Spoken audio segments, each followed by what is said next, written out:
it was. Nobody was. He wasn't because, of course, definitely he has to be the vice president, but he wasn't. It was power was shifting between the wife of the president and also the AGF then, the chief of staff, and even the AGF, or even the AGF and Doka. That was practically running the shot. And a lot of things came up. It got to a point where someone like late Dora Akuili has to shout out during a fake meeting that this mustn't be so. Yes, and she rest was of then them. information. Yes, she was. So she was. So that is one. Then also, we also saw what happened at the early stage of the Osinbajo Buhari administration, where the president take flights, move to London or wherever, and stay for days, weeks, without transmitting power. And there was a kind of vacuum. Sometimes you wonder if there's a law against it. Yes, but it was not until all this that the National Assembly now thought that, wait, we cannot allow this to fester. Something has to be done. That is where they now tinker with the law and said, okay, fine, if you are going to go for a certain period of time, 21 days, then you have to hand over power or transmit power. When you come back, you take, and that happens all over the world. If you see, even it doesn't take some countries that much. If the president of the United States is going on a trip outside the country, automatically the vice president takes over, who is also the quote unquote the president of the Senate. That is what's supposed to. But our own here will hold on to power. But where I really, in as much as I really sympathize with the people of Ondo State, and especially Rotimi Akeredolu, the governor, with what was happening, but we should start looking at certain issues. The fact is that why is it that whenever our public figures fall sick, the first thing to do is to fly them abroad, and that has become the norm. Yeah. That is why the former president, was going for medical checkup every time. If he had a little ear problem, he runs to London. If he has tooth problem, he runs. And you ask yourself, what is the problem? Now, citizens, let me give you a scenario.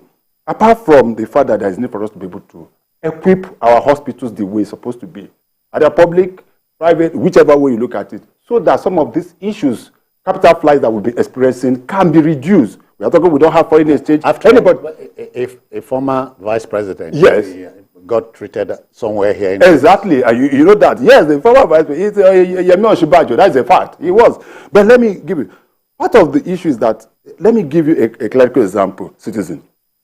Many people have forgotten that some of the best hospitals we have in Nigeria are military hospitals. So many people have forgotten. I'm sure you remember vividly when we were growing up, we were talking military hospital, Yaba. Papa.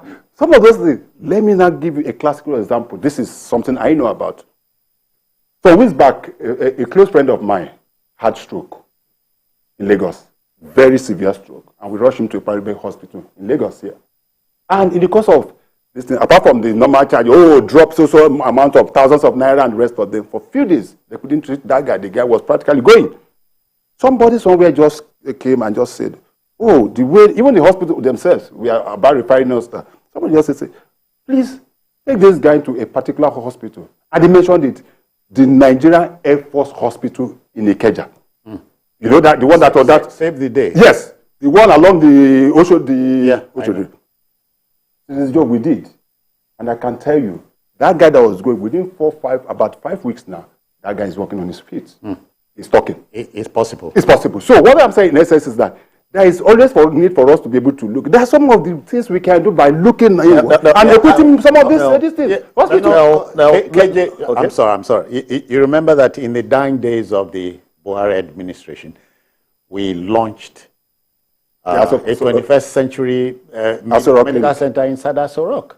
Okay. Now, I like to say it was reported that we launched a 24th century. Reported. Yes, reported, because I have not gone there to confirm. And, two things happen to contract process. The procurement process itself is largely faulty. We hardly make it open to call for bids. A lot of times they do selective bidding, which means they have, they got some persons that they want to give the job to because kickback needs to come to some folks, around the corridor. So when you give it to them, you can't be sure of what they bring on board in most cases. 1, 2, it was reported. Have we tested it? Now, the governor here in question, I'm not defending him. He's not in Asorok. I don't think he has access to that medical facility. 2, then 3. No, they said it was for people like him. Okay, amen. Anyway, now let's get back to the basis. No, except that we're hard pressed for time.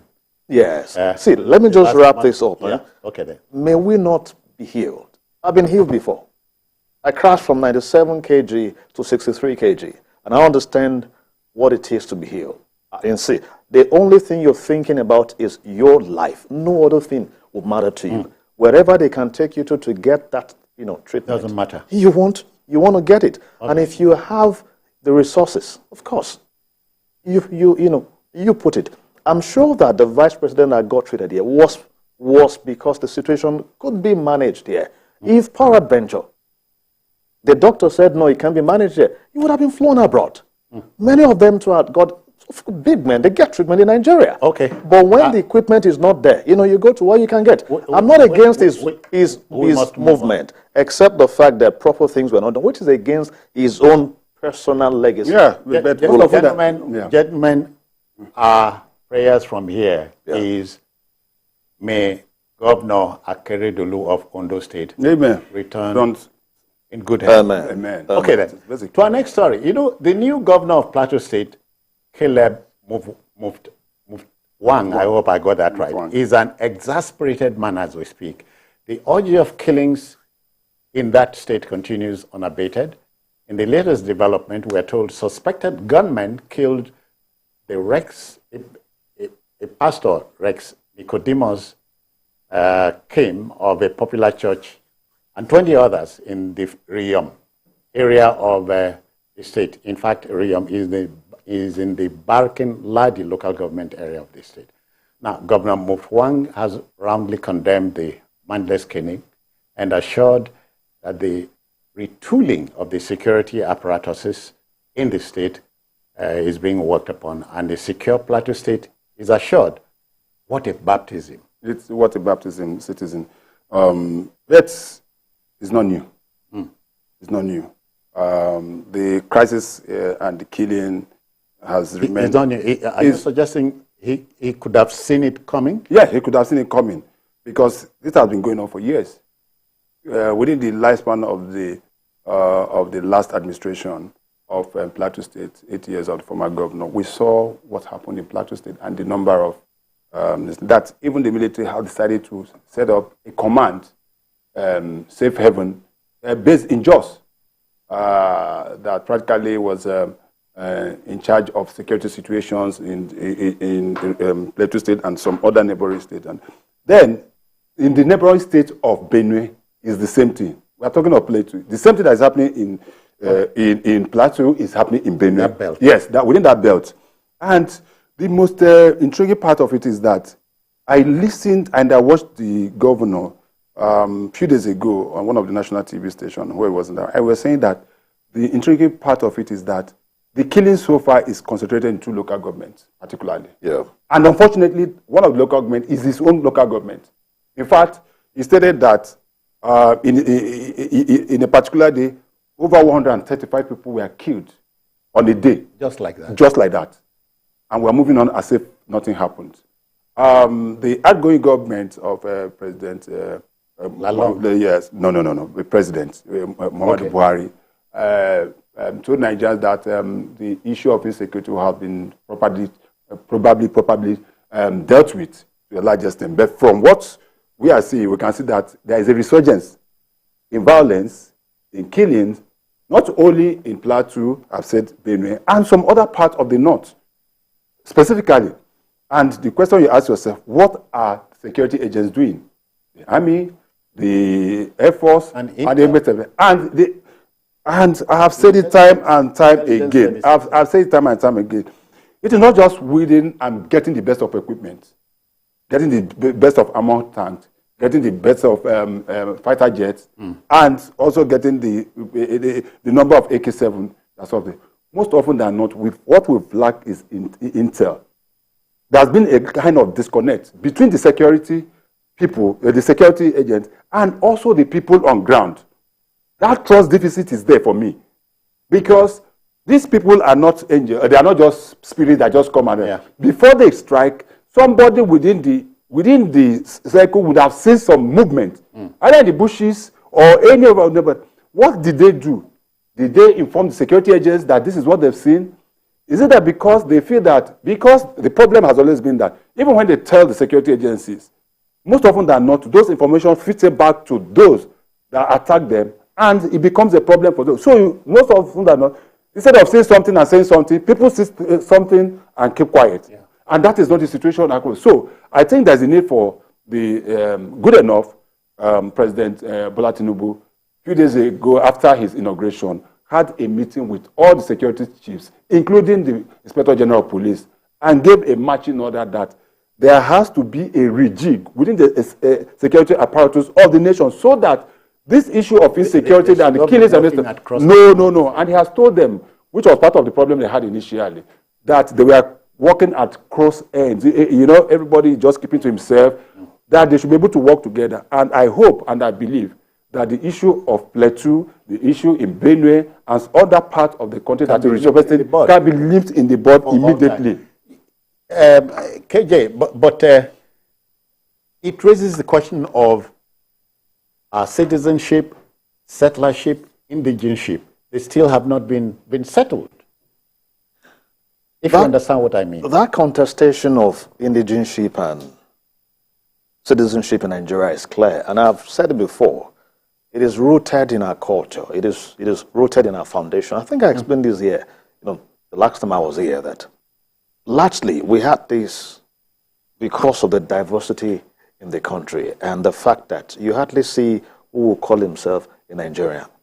One of the major manifest reality of the conundrum, the question of ethnicity in Nigeria, is the fact that Nigeria has or holds allegiance largely to their group, their tribe, before they see themselves as Nigerian. In fact, before we see ourselves, let me also count myself in, before we see ourselves as Nigerian. So when you get to it, when you stand in a place, that urge to fight for space, to protect your space is there. So and man is territorial. Of course, if that is what the environment, entails. Kind of, protect. I don't think you have so much, choices to make. However, whether it is from the the indigenship contestation era, I think I read the work of a Dr.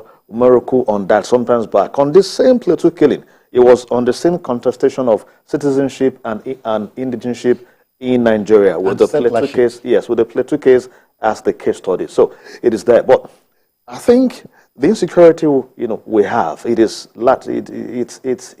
more than that. And I think it is. I'm expecting the government to take proactive and drastic measures. It is beyond holding meetings with the security chief. Before now, we've had that over and again. And what did we produce? Look at it. In 2015, when the government force came in, the security budget was, I think, about 960 billion. But just 5 years after, 2020, it was increased to about 1.8 trillion. And that tells you that we have burning money on this, not just us burning money on it. In that same year, 2020, Nigeria had lost over $40 billion foreign direct investment that was taken to another country because of insecurity. Insecurity takes from us, on the average, per year, about 11% of our GDP. Now, if you look at the statistics, the indices, we should go beyond paying lip service to insecurity. It is affecting every strata of the economy. The reason you have food crisis in Nigeria, food insecurity in Nigeria, is because of the insecurity we have. Those who should be in the farms, producing for us, they are in the IDP camps. So we have taken away those who should be our production forces. Even where they are farming, KJ, they are asked to pay tolls. To pay tolls. Shockingly, even government contract. Research shows recently that over 12 trillion naira contract, government contract, are abandoned in different parts of the country due to insecurity. So this thing is eaten deep into the system. I was expecting that the president, will move swiftly, immediately. One, to hold meetings with the state involved. The state involved now, they know the dynamics. Talk to them first. Then get briefing from the security chiefs. I wouldn't expect an immediate change, to the architecture. But The NSA, what advice is it given? Do you find him satisfactory enough to still be there? We're looking at this to be, at top of his priority, no matter. Yeah. You can see this, the thinking in the last few days. What we lack in the last government is that coordination from the top. You had each of the ministry, each of the, the agencies acting as separate federal, federal republic. There was no coordination. But now you have a man who is thinking, who's got some things, who can coordinate his team. But what we should, add to it is speed. Look at the policies in the past few days. Gentlemen, we need more than what we're saying here. It's the process of retooling. No, see. If the governor said retooling, do you know how much the last government spent on purchasing different tools for the military? I don't think any government has done that in the history of this country before. Yeah. So, if despite what we had on ground, you still had such increase in insecurity, then we should ask ourselves, is it all about the tools? No, I think it should be about the thinking. For me, the thinking is the basic. Time is the master on this show, as indeed on any show on TV. Yeah. Time to rest the discussion here, but the killing, the loss of lives in our country, we cannot afford it. Over 54,000, dead in just 7 years. 54,000 Nigerians. We should look into But we'll go on a commercial break now. We should be back very shortly. Stay with us.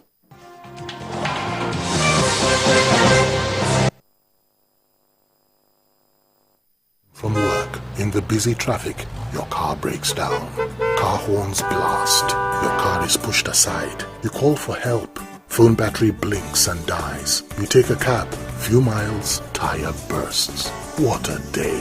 Frustrated, sweating, and tired. Nearing home, darkness envelops the street. Wow! Just one house is bubbling with life. Brilliant lights, loud music, smiling wife, all welcome you. We alone have light? Yes, it's JRB Solar Energy Systems, my anniversary present to us. No matter how dark life is, the sun is gonna shine on everything you do. JRB solar inverters, batteries, solar panels, solar street lights and more. Telephone 0906 752 1111. Email sales@jrbsolar.com. JRB, the sun is gonna shine on everything you do. Get ready for an inspiring journey into the world of Nigerian media and the life of one of its brightest stars. Introducing Becoming the Queen of Talk TV, the highly anticipated debut book from Moriah Afolabi Brown, the host of Nigeria's #1 breakfast show, Your View. With over 2,300 episodes of Your View under her belt, Moriah is known as the Nigerian Queen of Talk. Her passion for speaking up for women has made her an influential figure in the media industry, both locally and internationally. In her first published book, Moriah takes readers on a journey through her remarkable career, chronicling her life story and swift rise to success. Mark your calendars for June 2023, when this one-of-a-kind book will be unveiled to the world.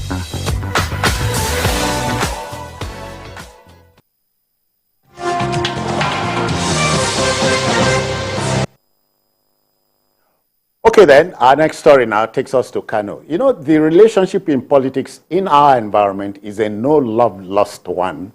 So no politician wants to be in the other man's shoes. Do you know that barely 2 weeks in the saddle, the new governor of Kano State, Abba Kabir Yusuf, has ordered the demolition of the multi-million naira government house roundabout located close to the entrance of Government House in the ancient city of Kano. The Kano State Chief Executive, he is of the New Nigerian People's Party, NNPP, who personally supervised the demolition, had previously demolished other structures put up by his predecessor, Umar Ganduje. Now, of a truth, in politics, friendship and enmity are not permanent. They are not. What is... At times you just look at Nigerian politics and you just smile and ask yourself what is really going on. What is happening in Kano is unbelievable for me. But surprising? Surprising, yes, it's surprising. No. Yes. Why I say surprise is that I never believe it can degenerate to this level. If you understand what I mean. Surprise is not that the action being taken is not a surprise me, but that it could degenerate to this level. Why do I say that? This is a government that is just barely less than 2 weeks in office. Of all the mirage of problems you have in Kanu State, is demolition of houses and the roundabout. That is the priority of a new governor, not a second-term governor, a new governor that ought to sit down and work out the modalities on how you go to. Then you ask yourself, yes. He's surprised? Yes, no. Sorry. Have you forgotten what happened in Imo? My state. Oh, that's your state? Yes, my state. When a new governor took over? But that is a different ball game. Okay. It's a different ball game. I'm sorry. Those of us from Imo State know what happened. I'm sorry. We knew that our former governor was erecting whatever of people and the rest of them, and there are a lot of things. Buy over and I apologize for taking you there. Thank you, citizen. Please don't go there again. But on a more serious note, I now find it, the question I ask myself, is this being vindictive or doing the right thing? And those are the critical questions. But let me put through. I saw the hand of Esau and the voice of Jacob in what is happening. In my personal view as a journalist, and who have been on the job for over decades, don't believe that the governor is doing what he's doing just based on his own. But I'll tell you why, citizen. A few days ago, I watched an interview by his so-called, quote-unquote, godfather. That is the presidential candidate of the NMP. Rabi Okokwanso. You know, he has been having this between him and that accumulated to the point of saying, if I've seen him at the Aso Rock, I would have slapped him. Oh, he cannot look me straight in the face. And he was asked a question. Yes, he was at Aso Rock, and he was asked a question by our colleagues. And one of the things he said, one, some of the structures being demolished. One was built at a mosque or at a particular mosque, which shouldn't be for him, the head of the security. He said two. The second one was built in a facility, university facilities, which supposed to be for schools. But that the former governor took it over, sold it to some of his cronies, to his family, his son, and whatever, and they were warned that there were not even papers of it. But the one I will not ask now, okay, the one that the roundabout has been demolished. What happened? Is that I hear they spent close to 700 million. So what I am saying in essence is that, for goodness sake, I personally, governance, yes, for governance, I thought that even before you start taking such action, there must have been some level of, investigation, consultation, and the rest of them. Then you come out with a roadmap. What makes you believe that after 4 years you're going to come back and whoever is going to take over from you will not start? So what I think personally is that this is not the way to go. For me, I think the governor of Kano State, Abbas, should sit down, calm down, as we used to say, drink some cold water, and look at some of the issues uneven. Because, Too late in the day? No, it's not too late. He has just demolished about 4, 5. I don't know. Because if you take a critical example, of course there will be. If you take a critical example, what happened during the time of Nasir El-Rufai as the FCT minister, when he was going about all the demolition. You know how he started? Nasir El-Rufai started with the building of those in government. I was there when he pulled down the IG's. Oh my! That is what I'm telling you. That was part of the things that earns El-Rufai the respect of so many, not with all sense of responsibility, and not the El-Rufai that I know. Except those. Yes, not the El-Rufai that I know. When you are in government, but it's quite unfortunate, and I believe that the powers that be and the Emir of Kano, who is a very, very strong force, and to be able to call the governor and some of these people together to just iron out this. But the way he's going about it is not just right. KJ, Nigerian politics, coat of many colors. You can't take it away, and Kano politics is peculiar. Maybe before going to that, just to respond to that, in government, government is not a tea party, and when you get to some critical junction, government is more than a popularity contest. When you need to take hard decisions, you take them. And I think El-Rufai is one known for taking hard decisions. The one he took in Abuja, hard enough, but yielded good result. Also, what earned him, and that earned him a lot of enemies. Yeah, that was I said. Same that thing in a state. Yeah. Those who are also becoming enemies today, he also has to take sound decisions. Yeah, I know. Honestly, but for his religious side, for me, I'm a sucker for El-Rufai. I mean, for El-Rufai anytime because of his administrative quality. So let's leave that aside. Now, politics, coat of many colors. Politics in Kano is very peculiar, and you take it back to the days of Abubakar. Abubakar Rimi, down to this day. The Kwakwansea movement, whether it's the new governor or the immediate past governor, Ganduje, or even Kwakwansea himself, it is that same movement. I remember that when they've been together for long, for a long time, as his essay, long ago. Even when they came back again, he invited him. He was the deputy governor, and when he was going, handed over to him. But as soon as he left, not too long, I remember that time that the then governor Ganduje went after him too. There were some roof then with some Kwankwasia inscription. They made sure that all was taken off. And since politics is a zero-sum game, winners take all. These ones too came. Perhaps they also thought it should be the way of revenge, not knowing that it is killing already the popularity of the government. Yes, statistically, data-wise. It is killing, unfortunately. We have folks among them who are friends. And we have talked to them that say, call this man to order in good time. For example, they gave good account of why those ones needed to go. Structures that, were built inside the praying ground that should not be forgiven. Taking over the lands that belong to schools, institutions, forgiven. That, in fact, that should be the norm. The normal thing to do, take the hard decisions, you go after it. For the roundabout, the government said it was, because of its size, it was constituting security risk. If that is the case, you can reduce the size. Reduce the radius. You can reduce it, not necessarily destroying it. And if you are destroying it, if they are, that place could be demolished without this noise. You can announce the reward. I mean, you can reward that same. You can redesign now, of the edifice. Yes. So if you come to say, okay, you're demolishing, oh no, we are not demolishing for this. We are demolishing because we want to redesign the place because of so factors. Putting the demolition, first at the forefront would only earn you what it shouldn't earn you. So if they are started with, oh, we are redesigning this place for security, sake, for the fact that it's also not, allowing free flow of traffic. Strategy will just change this entire perception. But it is not earning the government good image. And knowing well that these things were not done by Ganduje's money. It was done by Kano's people's, the taxpayers' money. Yeah.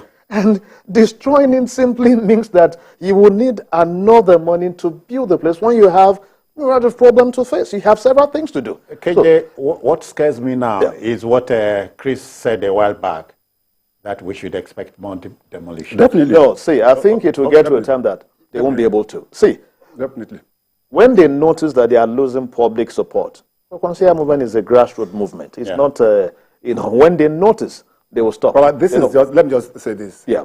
This is a preamble of the main thing to come. Okay. And I can show you that. Okay. I don't think it's together. Okay. Let's see. So. Now we know that in politics too, there's no permanent friendship. Of course. Of course. I hear interests are permanent. Yes. Okay.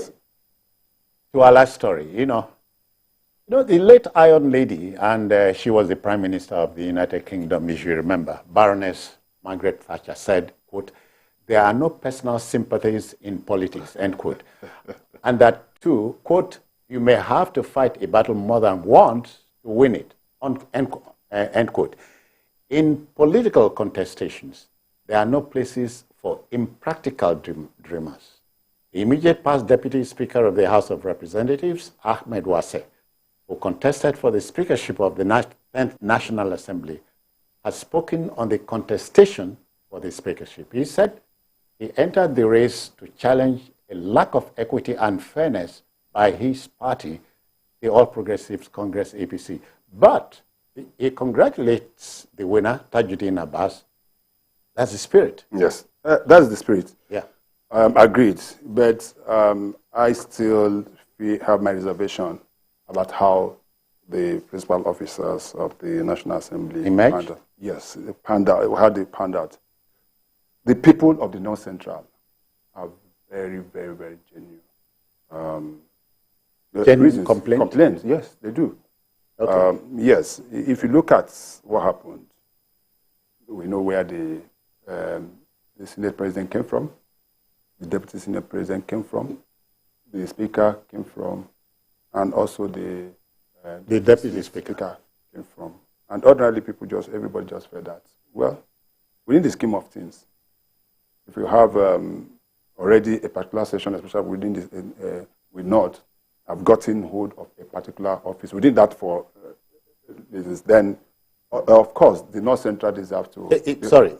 help me break it down. In this case, President Southwest, yes, Vice President, yes, Northeast, yes, Deputy President of the Senate, yes, South, yes. The Deputy Senate President is... I think it's from the Northwest. Is it? Is it Northwest or Northeast? The Speaker is... The same, the Speaker same is Northwest. Yes, Northwest. Deputy Speaker, Abbas. Is from Southeast. So you can see that North Central. North Central. Yes, and that has been the question. But other people have come up with the question, say, oh, of course, that the appointment of the SGF, Secretary to the Federal Government of the Federation, who is from Central. A weighty order. It is a weighty, but in the order of precedence, pecking order. You have pecking order. We have the President. Number one. You have the Vice President. Number two. You have the Senate President. The Speaker. The Speaker. The Deputy Senate President. Deputy Speaker. Then you have the CGN. Yeah. That's the three arms. When you look at the three arms, executive, legislature, judiciary. In all this, you can find the North Central. Okay. So you understand what I'm trying to say? The CGN is from the South, but that we are talking of within the executive and legislative arm. So something is missing. Yes, something is missing. And that is why most of them, especially from the North Central, including Wase and the rest of them, felt there's the need for them to be able to. But that didn't happen. I know that, and there's another legislator like Gadi, who was also from the North, actually from Plateau State, a very, very fantastic guy. So, but at the end of it all, the supremacy of the party reigned. Then, even within the legislature, you could see what happened after the election. But the critical area for me was what happened in the Senate yesterday. Whoever told me that Senator Abdulaziz Yari would garner as much as about 43 or 46 votes from his fellow senators, that's about 1/3. Despite all the watchers support of the president for Akpabio, despite the support of the APC for Akpabio, you still say that someone like Abdulaziz was Yari. But a lot of people have been saying that he's a four-time this. I say no, he's not. He's not. He's a ranking member because the rule of the National Assembly, yes, is that once you have been a member of the House of Representatives, once. So even if you are coming to the Senate and you're going to contest and you are coming as a fresh senator, you are a ranking member. Yeah. So people that have been saying that he is a ranking member by the virtue of the fact that he was once a member of the House of Representatives. But whichever way it goes, we have the choice. We have the elective positions taken. I believe what House of Reps member Wase have done is noble. And I think we should just let go. And why the APC and the government in place be able to find a way of placating the people of the North Central. KJ, but you know, in politics, I'm told by cynics that 2 + 2 is not 4. They say it's something like 22 or so. Sounds crazy. Grandpa, you know you've been here more than so if you know that mathematics, I remember. And it's a fact. I remember my days in school. They brought to us Babylonian mathematics, and even none of us raised it and said, "What exactly will you do with this Babylonian mathematics?" Anyway, it gets there. So I'll, answer that. I just want to say that we should also be cautious, and I will bring the judiciary to, politicization of institutions. We have succeeded in Nigeria in the politicization of ethnicity and the ethnicization of politics. I think we should also be careful. And a bit of religion too. Of course, clearly. So we should be careful how we do that to our revered institution. I don't think we should bring the leadership of judiciary to balance national, it's supposed to be. The judiciary is an independent. It's not just independent itself. People rise through the ranks, so you can use that to settle, diversity. Whoever is next, it is just normal. Yeah. It's like the traditional title, natural. Yes, the next person on board knows himself. Like the present speaker, I think he's next to, is the next in line to the Zozo, throne. He knows they have that hierarchy. The same thing with the judiciary. Once you're next, you match. It doesn't have to satisfy. It's a turn by turn thing. Well, if you say that. Now, politics is not. It is 2 plus 2 would not always be 4, because man is the specimen in question here. And for man, you can only say ceteris paribus. Situation remain constant. If it is not constant, things change. In the laboratory, the specimens are animals. You can condition them, but you can't condition man. So it will not always, be 4 when it comes to the addition. I think Wase is bitter because sometimes ago, I think after I can't remember the bill that was passed in the National Assembly by the Speaker, and some forces moved against him. I don't want to, mention the particular place. Some lawmakers saved him. And Wase was one of them. I think he mentioned Gaji. He was also one of them, then, in those days. We were aware. So I think they were expecting him to compensate them. But interest at times flow beyond what was said yesterday. Things change. I don't think it was the fault of the speaker per se. Events will always play out and things will change. The Northwest, if you check the Northwest, they've always kept some very strong growth, number 1, 2, 3, but they are out this time around. And if you take them away again from number 4, you look at different capital, different resources that they bring to the table. Political, you look at all those sides to it. If you give SGF to the North Central, I don't think we'd know the power of the SGF anyway. And I doubt if we're going to have a lame duck SGF this time around. That was why we advocated for a strong character to the office of the SGF, because one, you should have not just an office. You should have an office that will set agenda for ministries. Yeah. And an office that will be the engine room of government. The SGF office is a clearinghouse. Honestly, you can't take anything to the chamber without the SGF. Should be able to vet them. Set proper KPIs for ministry. You can't wait till the end of the year before or to the end of a certain project before you measure performance. No, it should be on the go. So you should be able to keep a tab on them. So the office of the SGF should be a very strong goal, not even the Chief of Staff office per se. So, we have tend to concentrate the power in that office of the Chief of Staff. That shouldn't be. The engine room should be the office of the SGF. And I hope that the man there now will be able to galvanize support. Bring professionals to make that place, do the serious job that, that is meant for that office. So it's a powerful office for the North Central. And I think by, appointment again, some other one would take care of that. If Northwest is the political base of the APC, take that or leave it. That is the truth. So if they need to push, some things more there, Yari was winning that election as a Monday.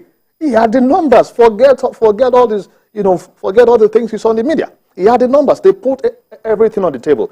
I think he lost because of strategy. Horse trading would come in. No, if the president had not, I think he was 24 hours on that game between Sunday and Tuesday morning. Oh yes, if he had not stepped in with the vice president, they would have lost that election to Yari. Yari was in charge. All the former governors were, behind him. Okay. All the former governors. Right there. They were called, okay, not all, anyway, but majority.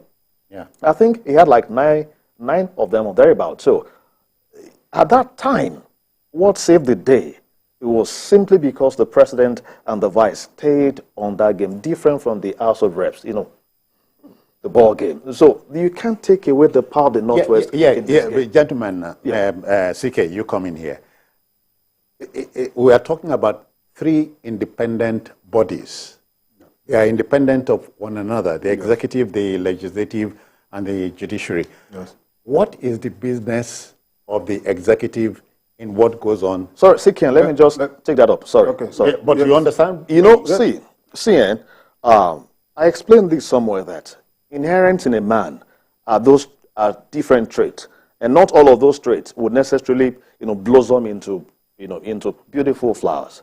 Yeah. There are some of these traits that will grow to be poisonous.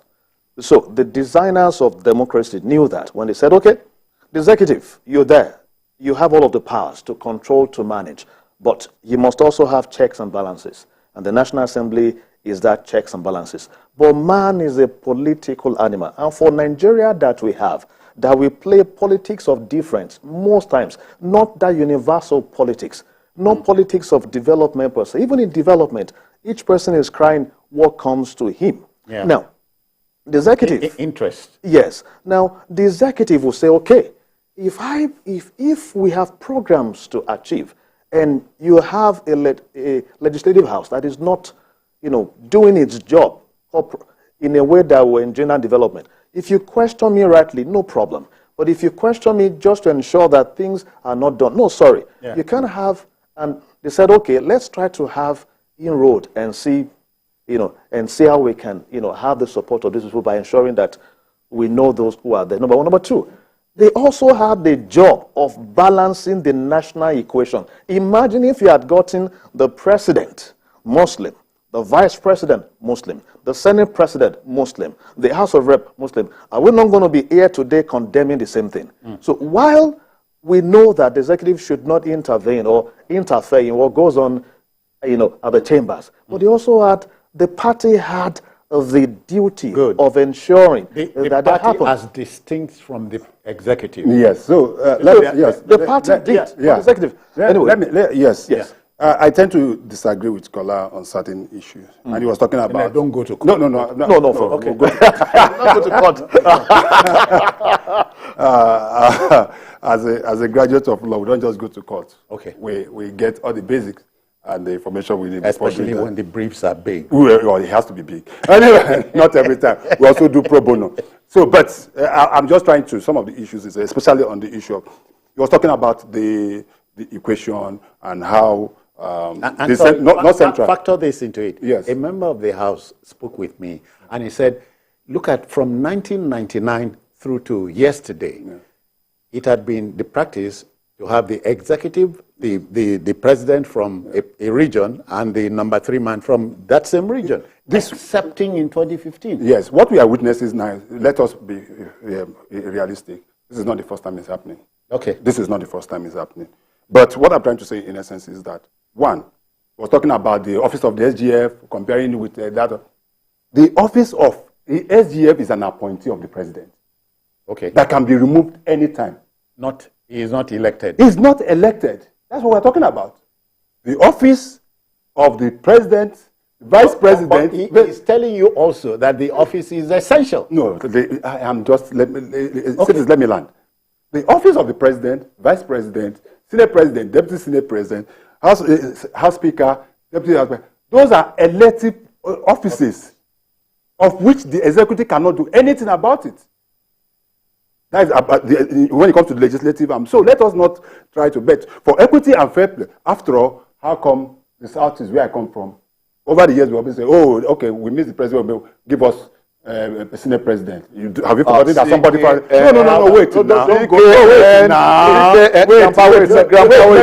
Grandpa, wait. No. Let me finish. I'm just saying... but time is a master. Yes, but let me round up. As I said, personally, I still feel that the people of the North... I'm not from North Central, I'm from Southeast. So, the issue remains that... What you were going to say in passing, let it die here. Yeah, let it die here. But let me... I know what... But what... No, when it comes to the issue of executive, legislative, they must work in harmony. they must, without necessarily bound to. So, if they don't, if the executive, all right. No, it has to be. CK, we must go. We have to go. No, but Grandpa, lastly. Grandpa, let's just close with hold it. Hold it. Okay. I overrule. But not before saying that our business here is simply, as I always say, to provoke opinion. Exactly. And allow you to make up your mind. Definitely. So, Honorable Ahmed Wase of Plateau State has congratulated the eventual speaker, who is from the Northwest. So leave the mathematics for politicians. But let me thank you, Kolawole Johnson, for coming. Many thanks for your time. Grandpa, it's good to be here. Looking good. So the economy is getting better. Okay. Yeah, thank you very much. It is nice to be here. Okay. I got tired of Sheila. Nothing more. All right, then. Thanks for having me. We're out of here, but not before thanking you, the viewer, for your time. If you missed any part of this, join us at 11 tonight. But Jide is unavoidably absent. He's away on official duty. If you join us at 11 tonight, as I said, for a repeat broadcast. On Sunday, we expand the field for you from 1:30 to 3:30 p.m. And also know we are on YouTube at youtube.com/TVC News Nigeria. I'm Citizen Jones Hussein. Bye-bye now.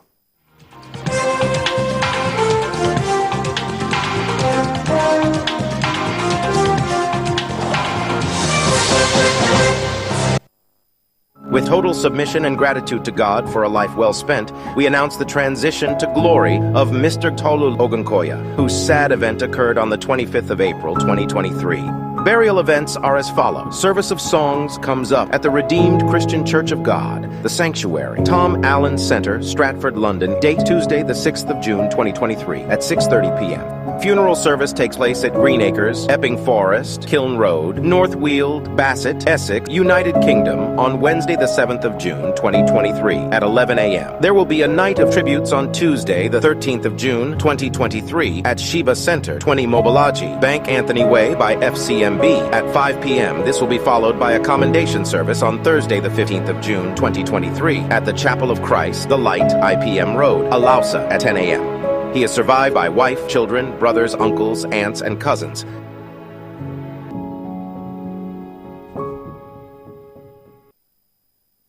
The following is a paid presentation by ShopX TV. Are you worried about the safety and security of your home at night? Do you wish to know when intruders come close to your home? Or do you want to protect what matters to your family from anywhere at any time?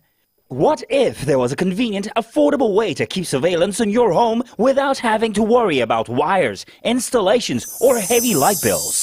Introducing the incredible Sidebulb HD Cam, the robotic 360-degree two-way torque camera with action tracking technology. Sidebulb is the ultimate solution for discreet and powerful surveillance. It's so easy to install, and the app lets you rotate and view the video from your Sidebulb in real time from any smartphone. You can drop in from anywhere and check in with our two-way talk technology. Talk and listen at the same time. Hello, Mommy. Hey, sweetie. I'll be home soon, okay? Sidebulb's advanced tracking technology locks onto motion and tracks in real time. Set the siren alarm to go off when motion is detected and keep intruders away. Check in on your home while you're away. Make sure the kids got home safely. Interact with visitors at your doorway or surprise a trespasser. Surveillance in a light bulb. I was amazed at the 360-degree rotation. It gives me a full view of my house and I can check in on my kids. The footage is clear and the night vision is so impressive. The best part, I can add multiple side bulbs for a complete home surveillance. I really like my Sidebulb. It's so easy to use. I just downloaded the app, I put it on my phone, and I add it up and run in about 3 minutes. Traditional surveillance systems are bulky, expensive, and difficult to install. But with Sidebulb HD Cam's innovative design, installation is as fast as changing a light bulb, and it's made for indoor and outdoor surveillance. The Sidebulb HD Cam is now available in Nigeria, exclusively from ShopX TV. You could be paying up to 200,000 naira for an indoor and outdoor security system that doesn't fully secure your home. But call the number on your screen now and get the Side Bulb HD Cam for just 45,000 naira and get peace of mind. And that's not all. If you call now, we'll give you an extra side bulb at no extra cost. That means you buy one and get one free for 45,000 naira. But wait, there's more. If you order now, you get the Side Bulb HD Cam delivered to you for free wherever you are in Nigeria. So, call the number on your screen now or visit our website to place your order while stock lasts. The proceeding was a paid presentation brought to you by ShopX TV. Every major news story is with many perspectives and layered with different levels of impact. Hello. What time did this happen? We will be right there.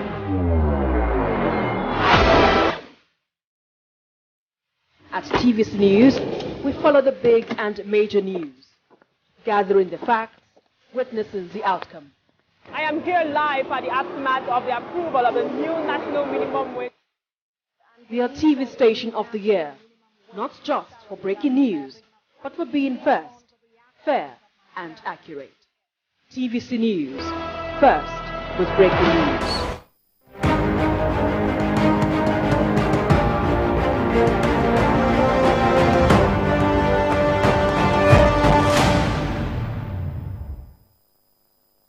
It is day 16 of President Bola Tinubu's presidency. Thanks for joining us on the program. I am Abbas Adeniradiremi. You can join the conversation now on Twitter using the hashtag #First100Days. Remember to tag at TVC News NG and Prof. Bosse TVC. Now, today, the Chief of Staff to President Bola Tinubu resigned his position from the 10th Assembly as a lawmaker of the House of Representatives. Mr. Femi Gbadabiamila's decision to step down is to allow him dedicate full attention to his new role as a Chief of Staff to the President. The new Speaker of the House of Representatives, Tajuddin Abbas, has now declared Surulere 1 federal constituency seat vacant. At this moment, at this hour, and at this minute, present to you and the Honorable House my letter of resignation from this House. If I may, Mr. Speaker, I have the letter here to present to you. The letter is addressed to me, the Speaker of the House, and it goes as follows. I write to tender my resignation as a member of the 10th House of Representatives. As you are aware, the President of the Federal Republic of Nigeria, His Excellency Asuwaji Bola Ahmed Tinubu, GCFR, has asked that I join his administration as Chief of Staff in the Presidency. After my long service in the House of Representatives, I have agreed to serve in this new capacity.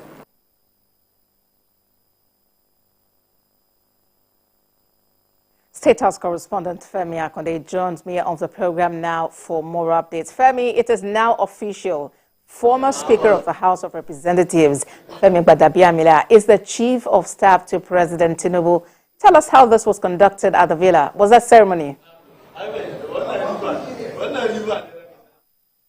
There was no ceremony. Femi Gbadabiamila, now Chief of Staff, just resumed his new assignment in the presidential villa. You know, that appointment as the Chief of Staff to the President means that he will be a personal aide to the President. The office of the Chief of Staff is not a constitutional role, so there was no official swearing in or oath taking done before he assumed that responsibility. You know, that office of the Chief of Staff was created by the administration of President Olusegun Obasanjo in 1999. But that does not take away the powers and influence of the office of the Chief of Staff. Here in the presidency, in the presidential villa, he is the go-to guy. That office is both bureaucratic and political.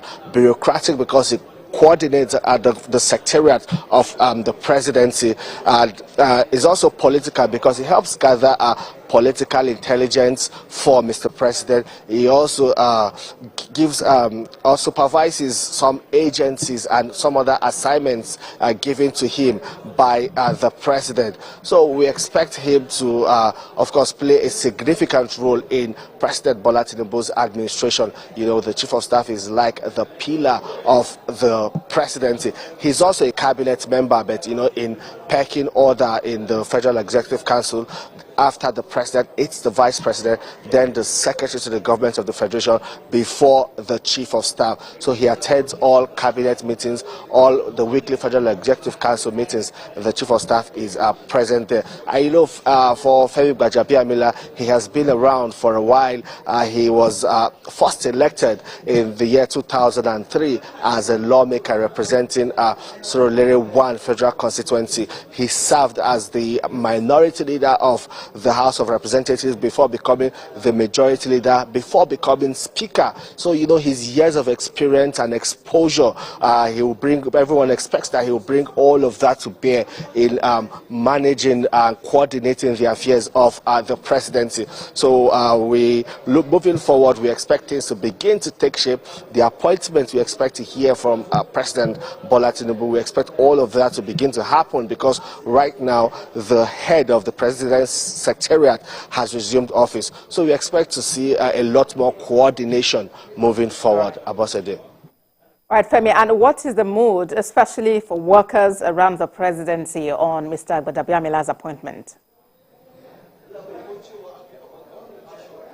Well, it's normal work. The normal business of carrying out their official duties and responsibilities. Everyone is going about their daily activity. We see the president receiving visitors. Today he received the MD of the Niger Delta Development Commission. He came to brief Mr. President on the progress of the NDDC and what the plan moving forward, also to key into Mr. President's agenda of improving the lives of people in the Niger Delta, stopping oil theft, and also ensuring that the destruction of national infrastructure, especially oil pipeline, is drastically reduced. The group CEO of NNPC, Mele Kyari, was also here earlier today to see President Bola Tinubu. You know, he said that, well, it's the normal regular briefing, but he also hinted that very soon would expect to see a turnaround maintenance of some of the country's refineries. You know, these are some of the things, the demands that the Nigerian Labour Congress put on the table when they agreed to shelve that industrial action over the removal of petrol subsidy. So it appears all of that is in the works, and everyone is just going about their normal duty. Everyone who has a role to play in coordinating the office of the president and ensuring things go smoothly in the presidential villa have been at their duty post, just doing their thing. Abosede. 16 days into the presidency, the meetings are ongoing, consultations are on, and of course Nigerians are looking forward to the fulfillment of that renewed hope agenda in every area. State House correspondent Femi Akonde, live for us in Abuja. Thank you very much, Femi. We'll take a moment, and when we come back, there'll be more updates on the program. Please stay with us. Ahmed Tinubu, do solemnly Bola Ahmed Tinubu, do solemnly swear Bola Ahmed Tinubu, do solemnly. For joining us on the program, let's now talk about the man Femi Gbajabiamila, who is now the Chief of Staff to President Bola Tinubu. Femi Gbajabiamila was born on the 25th of June, 1962. Interesting, he'll be 61 in a couple of days. He is the immediate Speaker of the House of Representatives from 2019 to 2023. He went to Igbobi College, Yaba, Lagos, Atlanta's John Marshall Law School. Let's now tell you some of the duties of the Chief of Staff. The primary duty of a Chief of Staff is to act as a principal aide and advisor to the President or Governor as the case may be. They serve as a key liaison between the president and other government officials, political leaders, and stakeholders. Often regarded as a gatekeeper to the president, the Chief of Staff does not hold direct constitutional powers. Yet, the influence and impact of the office on decision-making processes cannot be underestimated. Now, APC chieftain Joe Igbokwe joins me now to talk more about the man Femi Gbajabiamila. Good to have you join us on the program. Well, coming from the Chief of Staff's constituency, let us start by asking you what your reaction is, really, with your reps member now resigning to take on another job.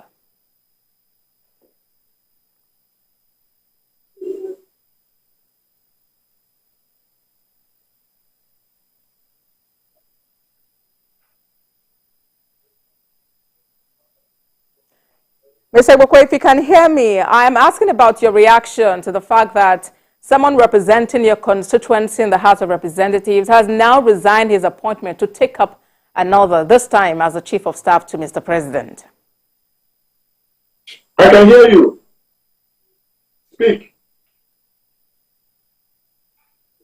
Hello, can you hear me? Yes, please, I can hear you, Mr. Igbokwe. What is your reaction to this new role that Mr. Femi Gbajabiamila is taking up as the Chief of Staff to the President? Remember, he just resigned as a member representing your constituency to take up this assignment. To people like us, it's not, it's expected. It's not a surprise to us.